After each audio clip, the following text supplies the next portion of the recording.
கடந்த 60 நாட்களுக்கு மேலாக அமைதி வழியில் போராடி கொண்டிருந்த விவசாயிகள் குடியரசு தின விழா அன்று முறையாக அனுமதி பெற்று லட்சக்கணக்கானோர் திரண்டு 2 லட்சத்துக்கும் மேற்பட்ட டிராக்டர்களில் அமைதி ஊர்வலத்தை நடத்தியிருக்கிறார்கள்.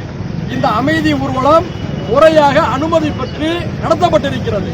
ஆனால் இவர்களின் மீது திட்டமிட்டு வலதுசாரி தீவிரவாத கும்பல், மதவெறி கும்பல் தாக்குதலை நடத்தி விவசாயிகளுடைய போராட்டத்தை திசை திருப்ப வேண்டியிருக்கிறார்கள். காவல்துறை தண்ணீரை பீச்சி தடியடி நடத்தி அந்த விவசாயிகளை தாக்கி இருக்கிறது. அவர்கள் என்ன கொள்ளையர்களா, திருடர்களா, வன்முறையாளர்களா? உண்மையான வன்முறையாளர்கள் அந்த விவசாயிகளின் கூட்டத்துக்கு புகுந்து தாக்கி இருக்கிறார்கள். அவர்கள் ஏன் தடுக்கவில்லை? ஏன் கைது செய்யவில்லை? டெல்லி செங்கோட்டைக்கு அவர்கள் உடைந்தது ஒரு புரட்சியாக இந்தியா முழுக்க பார்க்கப்படுகிறது. இந்த நேரத்தில் அவர்கள் என்ன சொல்கிறார்கள்? மக்கள் விரோத சட்டம் 3 உழவர் ஒழிப்பு சட்டங்களையும் திரும்ப பெறுங்கள் என்று சொல்கிறார்கள். இந்த சட்டம் என்ன ஜனநாயக முறையில் அமல்படுத்தப்பட்டது? மேல் சபையில வாதத்துக்கு விடப்பட்டதா? நள்ளிரவில் அவசரமாக அம்பானிகளுக்காக, அதானிகளுக்காக, கார்பரேட் முதலாளிகளுக்காக இந்த சட்டம் கொண்டு வரப்பட்டிருக்கிறது.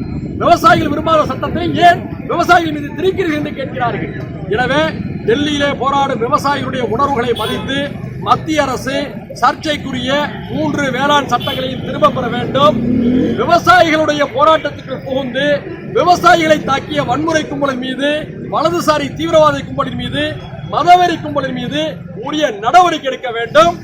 72வது இந்தியாவுடைய குடியரசு தினத்தை இன்று போர்க்களமானதற்கு காரணம் பிரதமர் மோடியுடைய சர்வாதிகாரமான பிடிவாத போக்கு என்று குற்றம் சாட்டுகின்றோம். காலையிலிருந்து தொலைக்காட்சிகளில் நடந்த அவ்வளவு வன்முறைகளையும் இந்த நாட்டு மக்கள் கூர்ந்து கவனித்துக் கொண்டிருக்கிறார்கள், பொங்கி வெடித்துக் கொண்டிருக்கிறார்கள். உலகம் முழுக்க இந்த போராட்ட செய்திகள் இந்தியாவை பற்றிய தவறான எண்ணத்தை தோற்றுவிக்கும் விதமாக போவதற்கு காரணம் மோடியுடைய பிடிவாதம் என்று குற்றம் சாட்டுகின்றோம். ஒரு விவசாயி உயிரிழந்திருக்கிறார். அந்த விவசாயிக்கு நஷ்டஈடாக மத்திய அரசு 10 கோடி ரூபாய் வழங்க வேண்டும் என்று இந்த நேரத்தை வலியுறுத்தி கேட்டுக்கொள்கிறோம். மனிதநேய ஜனநாயக கட்சியின் சார்பில் இந்த அராஜகத்தை கண்டித்து 2 மணி நேர ஆலோசனையை இப்போது களத்துக்கு வந்திருக்கின்றோம். தமிழகம் முழுக்க நாங்களும் போராடுவோம். விவசாய சங்கங்களோடும், சமூக நீதி மற்றும் மனித உரிமை அமைப்புகளோடும் இணைந்தும் நாங்கள் களமாடுவோம்.